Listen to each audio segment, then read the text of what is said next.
May mga bagay na ang tanging makakagawa lang ay mga matatanda o nasa hustong gulang na. Bilang siya ay bata pa, marami pa ring gawaing bahay ang hindi pa ipinapagawa kay Pipoy.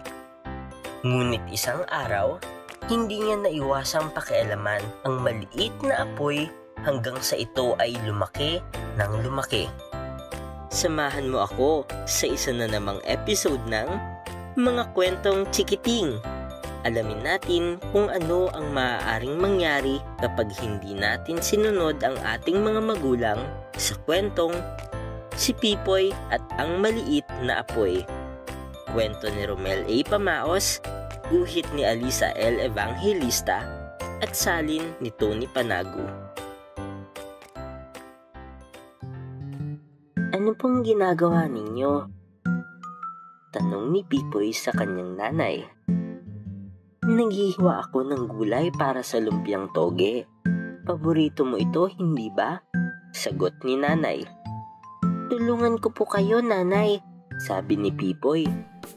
Naku, hindi na anak. Baka masugatan ka pa, sabi ni nanay. Nalungkot si Pipoy dahil hindi siya makatulong. Pero huminto sa paghihiwa ng gulay si nanay. Pwede mo akong tulungan magbalot ng lumpia. Gumuhit ang malaking ngiti sa mukha ni Pipoy at agad na kinuha ang pambalot ng lumpia. Ano po ang ginagawa ninyo? Tanong ni Pipoy sa kanyang nanay. Nagpaplansya ako ng damit. Paborito mo itong t-shirt na may dragon, hindi ba? Sagot ni nanay. Tulungan ko po kayong magplansya, nanay, sabi ni Pipoy. Naku, hindi na anak. Baka mapaso ka pa, sabi ni nanay. Nalungkot si Pipoy dahil hindi siya makatulong. Pero huminto sa paghagod ng plancha si nanay. Pwede mo akong tulungang magtupi ng mga damit. Gumuhit ang malaking ngiti sa mukha ni Pipoy at agad na kinuha ang mga naplanchang damit. Sadyang si Pipoy ay isang batang maraming tanong. Ano po ang ginagawa ninyo? Muling tanong ni Pipoy sa kanyang nanay. Nagwawalis at nagsisiga ng mga tuyong dahon sa bakuran. Paborito mo maglaro sa bakuran, hindi ba? Sagot ni nanay. Tulungan ko na po kayo sa pagsisiga, nanay, sabi ni Pipoy. Naku, hindi na anak. Mapanganib ang apoy. Baka makasunog ka. Muli ay nalungkot si Pipoy dahil hindi siya makatulong. Naisip ni Pipoy na patutulungin siya ng kanyang nanay kaya naglungkot-lungkutan siya. Nakailang silip siya sa pagtitipon ng tuyong dahon ni nanay, ngunit wala pa rin itong pinapagawa sa kanya. Nanay, hindi po ba talaga ako maaaring tumulong? Tanong ni Pipoy. Mapanganib kasi ang apoy. Paulit na sagot ni nanay. Tabi ka muna anak, magkikiskis na ako ng posporo. Lumayo si Pipoy mula sa kinatatayuan ng kanyang nanay, ngunit sinisilip pa rin niya ang pagkiskis ng ulo ng posporo sa kahon nito. Namangha siya sa kislap na nagawa nito. Ilang sandali pa, lumabas na ang isang maliit na apoy. Labis na namangha si Pipoy sa maliit na apoy na tila kumaway nang makita siya.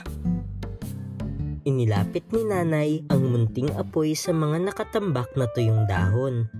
Agad na lumundag ito at kinagat ang unang tuyong dahon na naabot nito. Napakatako naman pala ng munting apoy na ito, sabi ni Pipoy sa kanyang sarili. Nagpalundag-lundag ang munting apoy sa mga tuyong dahon. Bawat tapakan nito ay umaapoy. Pinaypayan ni nanay ang apoy habang kinakain nito ang mga tuyong dahon at lumaki ito ng lumaki. Isang hapon, lumabas si Pipoy sa kanilang bakuran at naabutan niya ang kumpol ng mga tuyong dahon na umuusok. Lumapit si Pipoy at nakita niya ang maliit na apoy na nasa pagitan ng mga baga at waring naipit. Nangihina ito. Naalala ni Pipoy ang pagpaypay ni nanay para lumakas ang apoy. Dali-dali siyang kumuha ng karton. Sa bawat paypay ni Pipoy ay lumaki ang apoy. Ayan, kainin mo ang mga dahon para malinis na rito sa bakuran. Siguradong matutuwa si nanay. Kumuha pa ng mas maraming tuyong dahon si Pipoy. Pagbalik niya, malaking malaki na ang apoy. Inaabot na nito ang puno ng bayabas sa may bakod. Lumabas si nanay at nakita niya ang lumalaking apoy. Niyakap niya agad si Pipoy at malakas na sumigaw, "Sunog! Sunog!" Tila ay narinig ng apoy ang sigaw ng nanay. Gumapang ito sa direksyon ng kanilang bahay at dinilaan nito ang pader. Inilayo ni nanay si Pipoy mula sa nagngangalit na apoy. Agad namang sumaklolo ang mga kapitbahay. May kanya-kanyang dalang timba ang mga ito. Pinagpasapasahan nila ang timbang may tubig. Nakabuo sila ng mahabang pila. Sa bawat hagis ng tubig ay umaaray ang apoy at umaatras palayo sa bahay nila Pipoy. Unti-unti ay lumiit ang apoy hanggang sa maging kasing liit na lamang ito ng apoy mula sa posporo. Hinipan ito ng hangin hanggang sa tuluyan na itong mawala.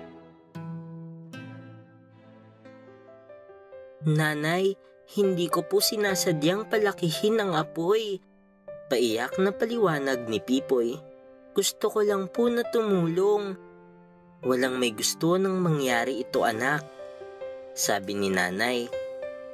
"Kailangan lamang na mas maging maingat tayo sa paggamit ng apoy dahil ito ay mapanganib."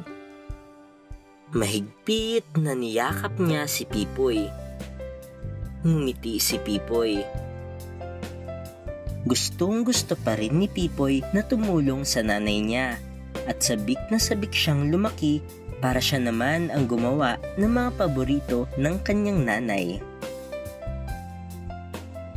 At dito nagtatapos ang kwento ni Pipoy at ng maliit na apoy. Ano ang natutuhan mo sa kwentong ito? Ibahagi mo na sa comment section.